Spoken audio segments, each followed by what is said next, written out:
Rail को गति तो देश को प्रगति। जम्मू श्रीनगर यूएसबीआरएल प्रोजेक्ट के बाद मोदी सरकार की 11 साल की उपलब्धियों में अब शुमार होने जा रहा है उत्तर पूर्व का राज्य मिजोरम। जी हां, ये प्रधानमंत्री नरेंद्र मोदी की इस पॉलिसी का ही नतीजा है कि बहुत जल्दी मिजोरम की राजधानी आइजोल रेल नेटवर्क के देश के अन्य भागों से सीधे जुड़ जाएगी। देखिए हमारे संवाददाता अभिषेक सिंह की मिजोरम से यह खास रिपोर्ट।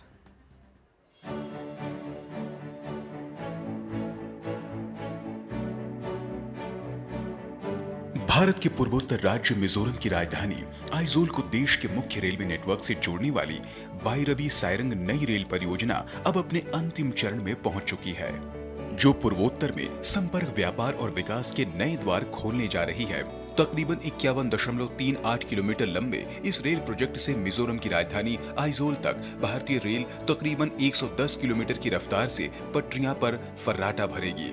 जहां आज सिलचर से आइजोल आने में सड़क के माध्यम से 8 से 10 घंटे का वक्त लगता है, वहीं अब इस रेल नेटवर्क के जरिए महज 3 घंटे में आप सिलचर से आइजोल तक का सफर पूरा करेंगे।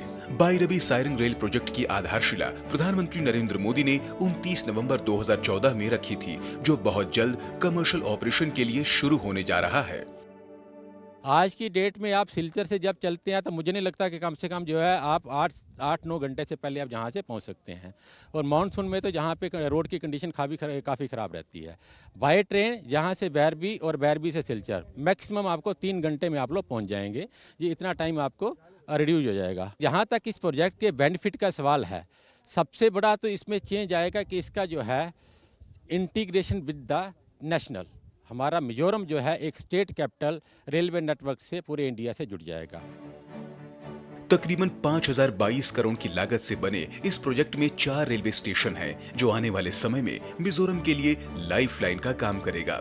छोटे बड़े ब्रिज की बात करें तो इस रेल नेटवर्क पर 154 ब्रिज हैं, जो 48 छोटे बड़े टनल। ब्रिज नंबर 144 जो मूलखांग और सारंग रेलवे स्टेशन के बीच स्थित है, यह इस प्रोजेक्ट का सबसे ऊंचा रेल ब्रिज है, जिसकी ऊंचाई 104 मीटर है, यानी कुतुब मीनार से भी 42 मीटर ऊंचा। पूर्वोत्तर में मिजोरम चौथा ऐसा राज्य होगा जिसकी राजधानी रेल नेटवर्क से सीधे जुड़ जाएगी। इस प्रोजेक्ट के शुरू हो जाने से न सिर्फ उत्तर पूर्व भारत के मिजोरम के अंदर कनेक्टिविटी को लेकर के एक ऐसा यहाँ पर विकास को देखने को मिलेगा, जिसका परिणाम होगा कि यहाँ के जो मिजोरम की न सिर्फ तस्वीर बदलेगी बल्कि यहाँ के लोगों की तकदीर भी बढ़ेगी। केंद्रीय रेल मंत्री अश्विनी वैष्णव ने भी इस सफलता को मिजोरम को भारत के दिलों से जोड़ने वाला परियोजना बताया है, जिसे आने वाले कुछ महीनों के अंदर ही शुरू कर दिया जाएगा। लोग यहाँ फर्स्ट टाइम ट्रेन देखे हैं, लोग काफ़ी उत्साहित हैं और ये भारत सरकार का जो ड्रीम प्रोजेक्ट है स्टेट कनेक्टिविटी, उसका एक पार्ट है। इससे यहाँ की जनता काफ़ी उत्साहित है और इस यहाँ की जनता के लिए एक वरदान साबित होगा। सामरिक दृष्टि से भी देखें तो मिजोरम बांग्लादेश और म्यांमार की सीमा से लगा हुआ राज्य है। ऐसे में इस सीमावर्ती राज्य में रेल नेटवर्क के कारण रसद और जरूरी सामानों की आपूर्ति भी समय पर मुमकिन हो पाएगी। अभिषेक सिंह की रिपोर्ट, डीडी न्यूज, मिजोरम।